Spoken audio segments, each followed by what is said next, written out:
Yo, what's up guys? We're back for day 2. I'm currently suffering from leg day, especially on the way up the stairs. But day 2 is all about chest and triceps. We're keeping it heavy this week, so the rep range is all going to be around kind of the 6 to 12 mark. We're going to be starting heavy and then fading off more to those isolations towards the end of the session. So what I always like to do with every muscle group is start with a warm-up. So what I'm going to do is just 3 sets of cable fly, 15 reps. This is nothing too major. This is just light, just to get warmed up before we go into our working sets. And then my first working set is going to be incline dumbbell press.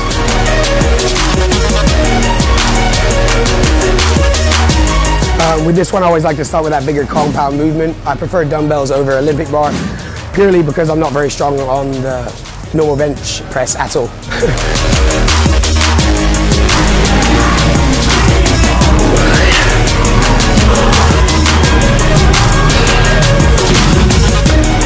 So we're starting with the incline press, so we're working more of our upper chest. I always like to start with upper, purely because that's my weaker area of my chest. We're going to stick with the same thing like legs. It's going to be 4 sets of 8 to 10 reps.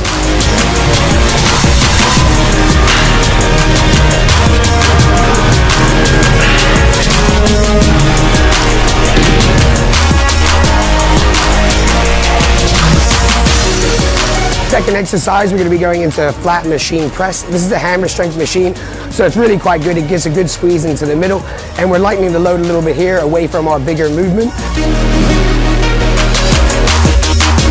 For this exercise, we're going to be doing 3 sets of 10 to 12 reps. So this week's all about a little bit more heavier weight than usual. I like to mix it up from week to week, but I do keep structure. So kind of one week I'll be heavier, the next week lighter. So this is more focused on my hypertrophy rep range.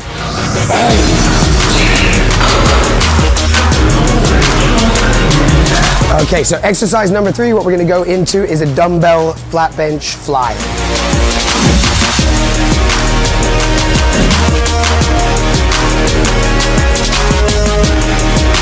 This is going to be working our pectoral minor, and it's a good way just to build more shape into the chest. And here we're going to be going back to heavy. We're going to do 4 sets of 8 reps. So I would say the presses are more of a good compound movement for building that size, but then to get that good shape, you need to be doing your flies. They're going to help give you more width and get a good stretch as well as a good contraction. So they're a great exercise to be adding into your workouts.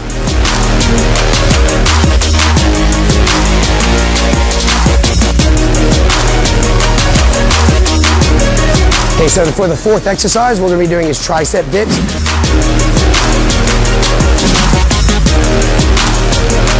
We're just going to keep this body weight nice, slow and controlled reps, and we're looking for 3 sets of 10 to 12 reps.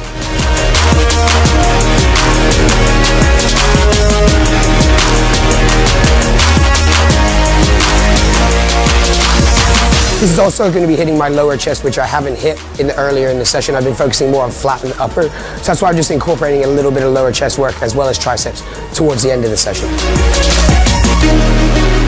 Okay, so for the 5th and final exercise for chest, we're going to go back to where we started with the warm-up, and we're going to be doing cable fly decline movement again, and we'll be looking again for 3 sets of around 12 reps.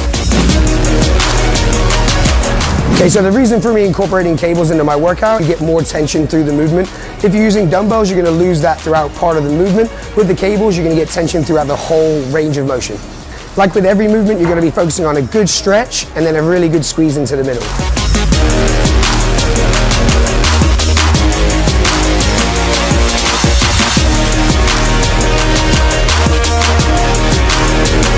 So that's chest all done, and now we're going to finish off the session by moving into triceps. So for the first exercise for triceps, what we're going to do is dumbbell overhead extensions. We're going to be using a slightly heavier weight, and we're looking for 4 sets of 8 reps.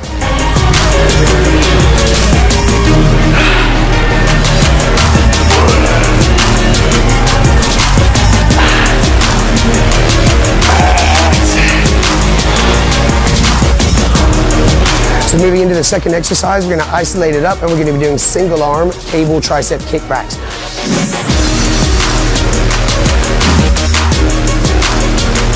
This is a great little isolation movement. It's overlooked quite a lot, and with kickbacks with dumbbells, you're not going to get tension, like I said earlier with the cables for the chest, tension throughout the whole range of motion.